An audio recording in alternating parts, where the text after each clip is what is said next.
que tu ne puisses pas aussi oublier les carnets des notes. Parce que nous passons à un moment pour introduire notre message. Il y avait plusieurs personnes qui nous suivaient de loin. Il y avait des personnes qui lisaient. Mais en réalité, ils voulaient savoir des écrits qui étaient écrits comme thème.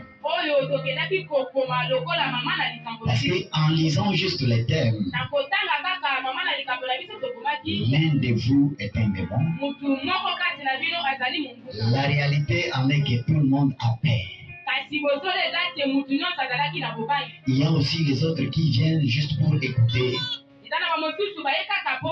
Quel est le message clé qui est caché dans l'un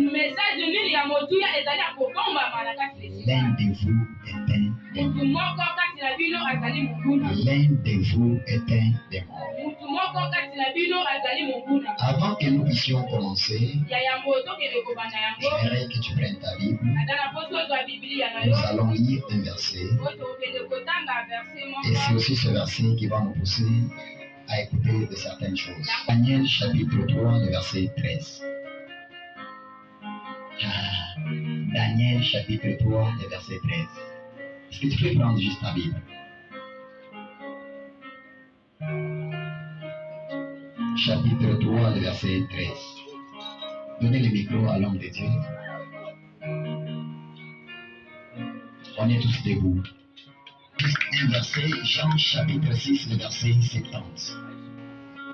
Jean chapitre 6, le verset 70. Tu écris, parce que ma maman a boyé, mais c'est une profiter. Nous allons un peu parler, parce que c'est l'introduction de notre message.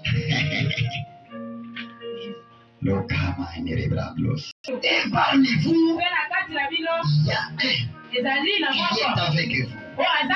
Mais celui-là, c'est un démon. Mais Jésus n'a fait pas citer les noms. Il a juste dit, l'un de vous, parmi vous que j'ai choisi, mais l'un de vous est un démon. Je vous ai choisi tous. Ce n'est pas vous qui avez dit que je vous choisisse. Ce n'est pas quelqu'un qui était venu devant moi qui pouvait dire seulement Seigneur, choisis-moi aussi. Mais c'était par la volonté de Dieu. Mais même Jésus a commencé à choisir. Alléluia. Mais je comprends une chose. De ce que nous voulons parler, moi seul je vous ai choisi tous. Mais parmi vous, il y a un démon. Est-ce qu'il y a quelqu'un qui peut dire il y a un démon parmi nous? Il y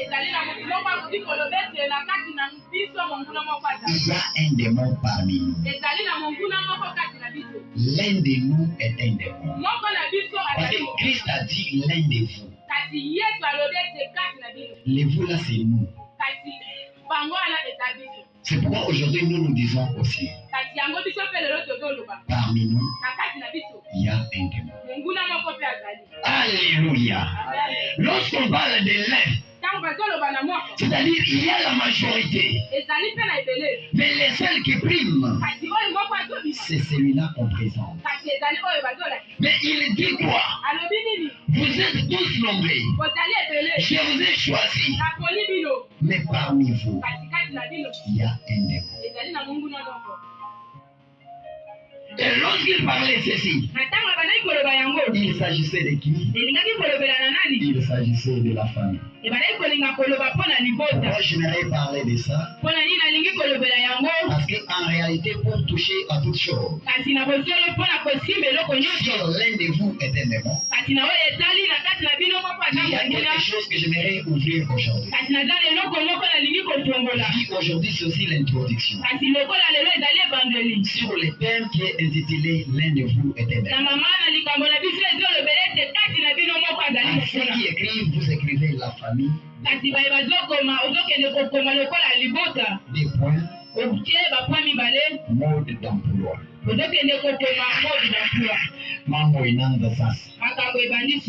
La famille. Mode d'emploi. Pourquoi j'aimerais parler de ces messages en commençant par ceci? Parce qu'en réalité, on ne peut jamais parler d'une famille s'il n'y a pas un père.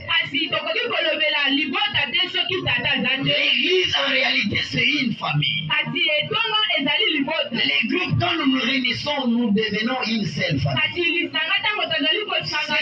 Lorsque les mêmes disciples s'approchent vers Jésus, ils lui demandent, apprenez-nous à prier. Il dit ceci, voici donc comment vous devez prier. Notre Père. Il n'a pas dit vous allez prier mon Père.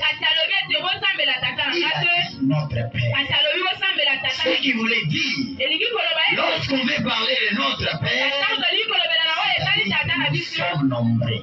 Nous avons des frères, nous avons des sœurs. C'est pourquoi lorsque nous prions, nous disons ceci, notre Père. C'est pourquoi j'ai dit ceci, famille et mode d'emploi. Parce qu'en réalité, sur ce message que je parle, il y a plusieurs personnes qui confondent les choses. Et les autres qui disent même aux autres,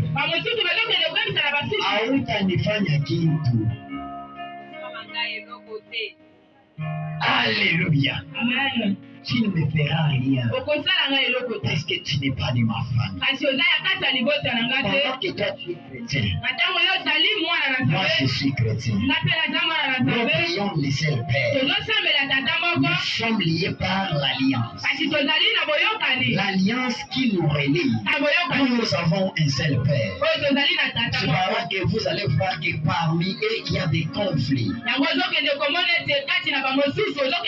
Dans une seule église, nous prions les mêmes dieux, mais nos cœurs remplis de problèmes. Nous prions les seuls dieux dans une seule église. Nous appelons notre Père. Il n'est pas seulement mon Père, mais il est aussi ton Père. C'est-à-dire, et toi, et moi, nous avons formé une famille. Mais pourquoi la haine? Pourquoi la haine parmi nous? Pourquoi parler les mal contre les autres? Lorsqu'on parle de la famille et les modes d'emploi, nous trouverons une chose.